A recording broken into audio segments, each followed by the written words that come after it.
انور صاحب آپ سے ہم آغاز کرتے ہیں کیونکہ کل تک جو خبریں تھیں آپ کی اپنی بھی جو ڈان میں خبر تھی اس میں ایک امید کا اظہار نظر آ رہا تھا سفارتی ذرائع کو کوٹ کرتے ہوئے کہ یہ بات چیت کسی حتمی معاہدے کی طرف جا رہی ہے، لیکن لبنان میں جو اسرائیل کی پیش قدمی اور حملے ہیں اس کے بعد ایران کی طرف سے آنے والے بیانات تو کوئی اور ہی منظر پیش کر رہے ہیں۔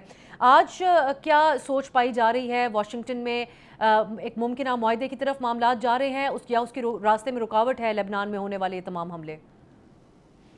جی، سب سے پہلے تو آپ کا بہت بہت شکریہ۔ جو کچھ لبنان میں ہو رہا ہے وہ ہمیں اور آپ کو غیر متوقع لگ رہا ہے، اس لیے کہ ظاہر ہے ہمارے اور آپ کے پاس وہ سورسز نہیں ہیں جو ہم چیزوں کو قریب سے دیکھ سکیں، اور ہم جو کچھ بیانات آتے ہیں اسی کے مطابق چلتے ہیں، اور بیانات سے تو یہی لگ رہا ہے کہ جنگ کے بالکل قریب پہنچ چکے ہیں، اور یہ کہ اسرائیل جو کچھ کر رہا ہے لبنان میں اس کی کسی کو توقع نہیں تھی، حالانکہ ایسی بات نہیں ہے۔ اسرائیل جو کچھ کر رہا ہے ایک سوچے سمجھے منصوبے کے تحت کر رہا ہے۔ جو بات چیت میں ڈیلے ہو رہی ہے اس میں بھی ایک اس ڈیلے سے کیا ہو رہا ہے، یعنی ہم اس پہ نہ جائیں کہ سازش ہے یا نہیں ہے، ہم صرف جو پریکٹیکل جو فیلڈ میں ہو رہا ہے اس پہ نظر رکھتے ہیں کہ جو ڈیلے ہو رہی ہے بات چیت میں اور سمجھوتے میں، اس سے کیا ہو رہا ہے، اس سے اسرائیل کو موقع مل رہا ہے، مزید دن مل رہے ہیں اپنی کارروائی کرنے میں۔ ان کی کارروائی کیا ہے؟ اسرائیل کی جو سارا آپریشن، ہمیں لگتا ہے کہ جیسے اسرائیل اور امریکہ نے اعلان کیا تھا کہ وہ جناب وہاں حکومت تبدیل کر دیں گے ایران میں جا کے، کیا وہ اتنے ہی بچے ہیں، کاکے ہیں کہ وہ سمجھتے تھے کہ صرف ایئر اسٹرائک سے حکومت چینج ہو جائے گی؟ نہیں، ان کا مقصد یہ تھا جس طرح کہ جو اسرائیل کو جو بھی ارد گرد سے خطرات ہیں ان کو دور کیا جائے۔ اب دیکھیں ہوا کیا ہے، جو بھی بڑی عرب سلطنتیں اسرائیل کے خلاف تھیں ساری کی ساری نیوٹرلائز کر دی گئی ہیں۔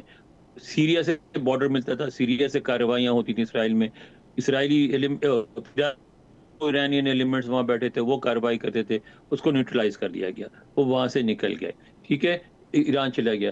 لیبیا ایک بڑی طاقت تھی، اس کا خاتمہ ہو گیا۔ عراق ایک بڑی طاقت تھی، وہ ان کو اپنے جنگوں میں الجھا دیا گیا۔ تو مصر ہے، اس کے بہت اچھے تعلقات ہیں، سعودی عرب کوئی کاروبار نہیں کرے گا، ترکی کوئی فوجی کارروائی نہیں کرے گا۔ اب لے دے کے ایک خطرہ ہے ان کو لبنان سے، کیونکہ ایران بھی بہت دور ہے، دور جی سے ایران کچھ نہیں کر سکے گا۔ تو اب آخری جو خطرہ ہے اسرائیل کے لیے وہ اس پہ یہ ساری جنگ شروع اس لیے کی گئی تھی کہ جنوبی لبنان میں جو پرو ایرانین ایلیمنٹس حزب اللہ وغیرہ ہیں ان کو نیوٹرلائز کیا جائے، وہ انور علاقے صاحب خالی یہ کرا جائیں۔ اسرائیل کی طرح یہ جو لبنان میں کاروائیاں ہیں، کیونکہ جو سیز فائر بھی ہوا دونوں ملکوں کے درمیان، یہ ایک نقطہ تو واضح بھی نہیں تھا، حالانکہ جو پاکستان کے پرائم منسٹر نے اس وقت بیان دیا تھا اس میں لبنان شامل تھا۔ صدر ٹرمپ اس حوالے سے ان کو اعتماد میں لیا ہوا ہے اسرائیل نے؟ آپ کو اندازاً کیا ایسا نظر بالکل آتا ہے لیا یا ہوگا۔ ناخوش ہیں صدر ٹرمپ؟ کیونکہ متضاد اطلاعات ہیں، ایکسیوس نے یہ رپورٹ کیا کہ مارکو روبیو نے اسرائیل سے رابطہ کر کے ان کو کہا کہ صدر ٹرمپ ناخوش ہیں ان کاروائیوں سے۔